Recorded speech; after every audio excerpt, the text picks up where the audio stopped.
Silakan Pak Andri boleh mengawali. Saya mohon izin berdiri boleh? Boleh Pak. Ya, karena GKI Araya ini ruangannya sangat besar dan ketika saya duduk di depan saya merasa berjarak dengan Bapak Ibu. Ya, selamat malam kawan-kawan semua. Terima kasih untuk GKI Manyar yang surprise buat saya di masa Prapaskah bikin seminar kebangsaan. Lalu pertanyaannya sangat lugas. Indonesia milik siapa? Dan kita tahu pertanyaan itu, kita tahu bahwa pertanyaan itu hubungannya dengan siapa yang bakal menjadi presiden Indonesia. Ya toh? Jadi itu bukan pertanyaan normatif Indonesia milik rakyat, tapi itu pertanyaan konstelatif. Siapa yang bakal menang Pilpres? Nah, ada banyak skema sejauh ini, ya, skema Prabowo Puan, skema Anies Khofifah, skema Ganjar Prabowo, yang terakhir teman-teman PSI itu skemanya Ganjar Yeni. Tapi saya tidak akan membicarakan itu karena pertama itu di luar keahlian saya. Ya, jadi MTS itu katanya gosaan Madrasah Sanawiyah, tapi bidang saya adalah Master Theological Studies. Saya bidangnya adalah teologi publik. Apa teologi publik nanti saya akan jelaskan. Dan semua prediksi tentang siapa dengan siapa itu masih sangat asumtif dan spekulatif. Oleh karena itu, bagi saya tidak bermanfaat untuk kita bicarakan pada malam hari ini. Oh ya, terakhir itu ada Bu Nyai yang suaminya juga diisukan berpasangan dengan Ganjar. Ganjar Said Agil Siroj. Silakan berdiri Bu Nyai. Nah, ini nanti kalau Ganjar Said Agil menang, beliau nggak akan ada di sini. Jadi ibu negara. Ya tak tuh nggak menang pensiun yang gini terus. Ya. Nah, saya tidak akan membicarakan itu. Itu mungkin nanti Gosaan lebih cocok. Kalau Gosaan kurang cocok ya Pak Simon, tapi saya enggak.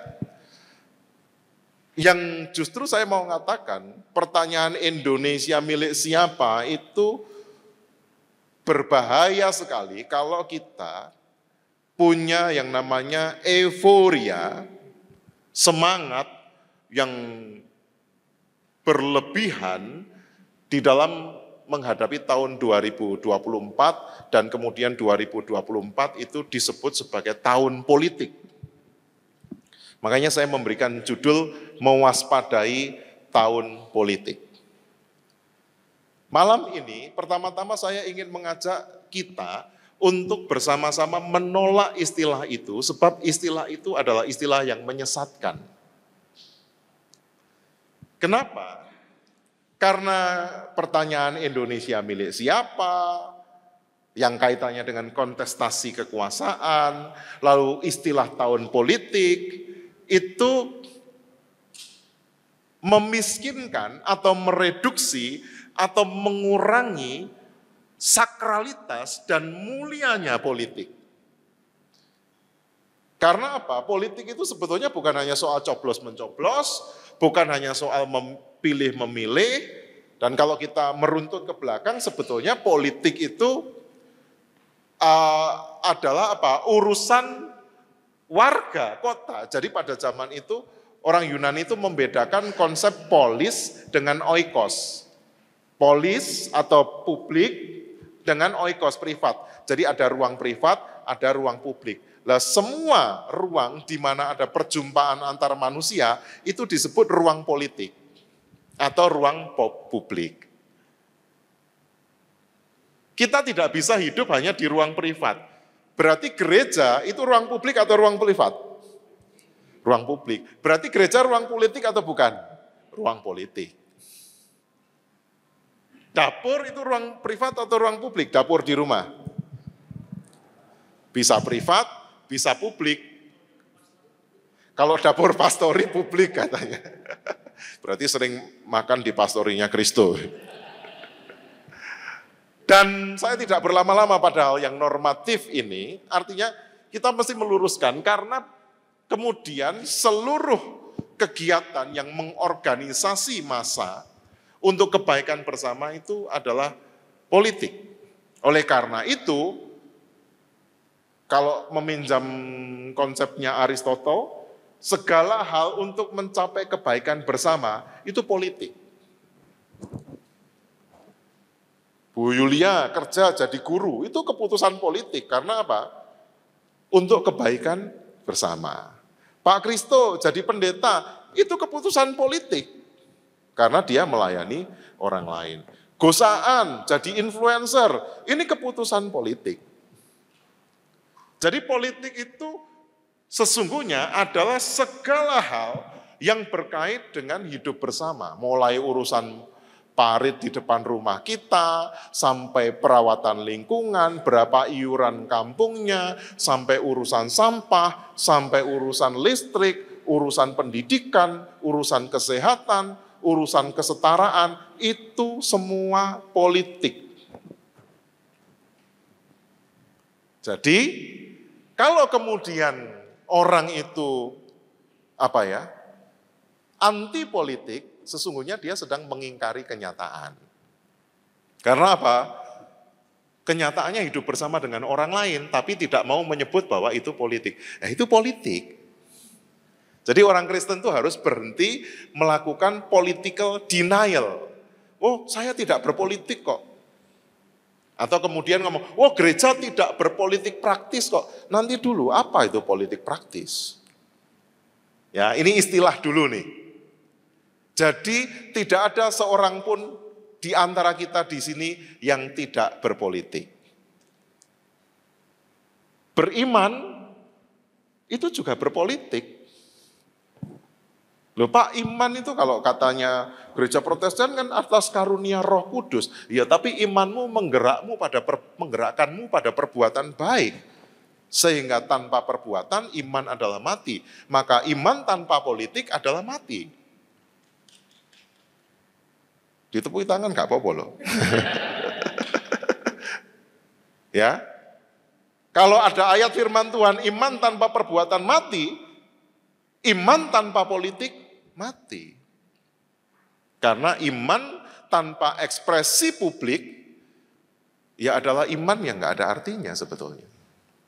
Oleh karena itu, saya senang sekali dengan Bertolt Brecht, seorang Jerman yang mengatakan buta yang terburuk adalah buta politik.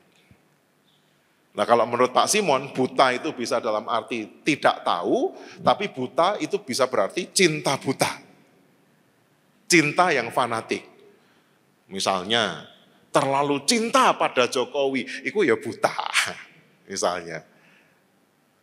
Atau terlalu tidak mau ngurusi politik, itu buta. Dan kebutaan itu lebih buruk daripada buta aksara. Lebih buruk daripada buta keuangan. Karena menolak politik berarti menolak eksistensi atau keberadaan kita yang paling mendasar. Selanjutnya, istilah tahun politik berarti adalah sebuah pendangkalan. Karena apa? Kalau menyebut 2024 adalah tahun politik, lah 2023 tahun apa? Tahun kelinci. Loh, kenapa 2024 disebut tahun politik? Oh, karena akan ada pemilu dan pilkada.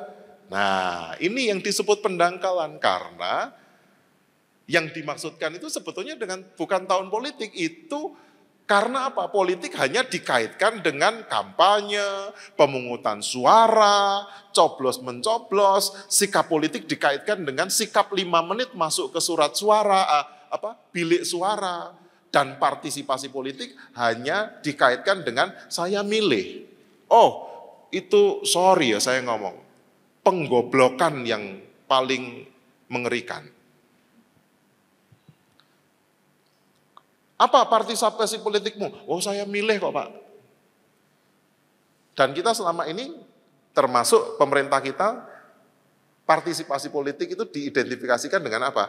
Ayo nyoblos. Jangan golput. Sorry, itu pembodohan. Kalau kita berpikir saya sudah daftar, saya nyoblos, jari saya dicelup tinta, saya sudah berpartisipasi atas Indonesia, lalu difoto, dimasukkan Instagram, gayanya heroik banget. Saya cinta Indonesia. Sorry. Shame on you. Kenapa? Ya biang keroknya karena tahun politik itu diidentifikasi dengan tahun coblos-mencoblos. Maka nanti saya senang GKI Manyar ini yang pertama di GKI mengadakan seminar politik nih setelah GKI Dasa ya. Tapi GKI Dasa tidak mengundang meluas seperti sekarang ini. Ya. Saya senang karena setelah itu nanti akan banyak seminar, tapi coba lihat, pasti hanya untuk mendengarkan ini peta kekuasaannya bagaimana, peta politiknya bagaimana, siapa yang kita pilih. Jangan mau ikut seminar yang seperti itu.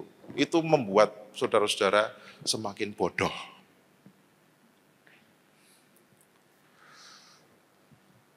Nah, lalu 2024 disebut sebagai apa cocoknya kalau tidak disebut sebagai tahun politik? Baiklah, mari kita sebut sebagai tahun politik elektoral atau tahun pemilu. Tahun politik, tapi politik elektoral, politik pemilihan. Nah, sudah ya, itu hal yang prinsip. Sekarang hal yang teknis. 10 menit lagi, oke. Hal yang teknis, ini akan menjadi sejarah pertama dalam Indonesia, penyelenggaraan pemilu dan pilkada. Pemilu itu milih presiden, wakil presiden, DPR RI, DPD, DPRD, provinsi dan kabupaten. Itu 14 Februari 2024, ya, kecuali gugatannya partai apa itu? Prima. Ya, tapi sepertinya nggak jadi kok ya Pak Simon ya, digugat pemilu diundur itu loh. Kalau rasanya tetap pemilunya bakal ada. Lalu pilkada itu 27 November 2024 memilih 514 wali kota, wakil wali kota, bupati, wakil bupati, dan 33 gubernur. Ya. Karena DIY sudah definitif ya ditetapkan.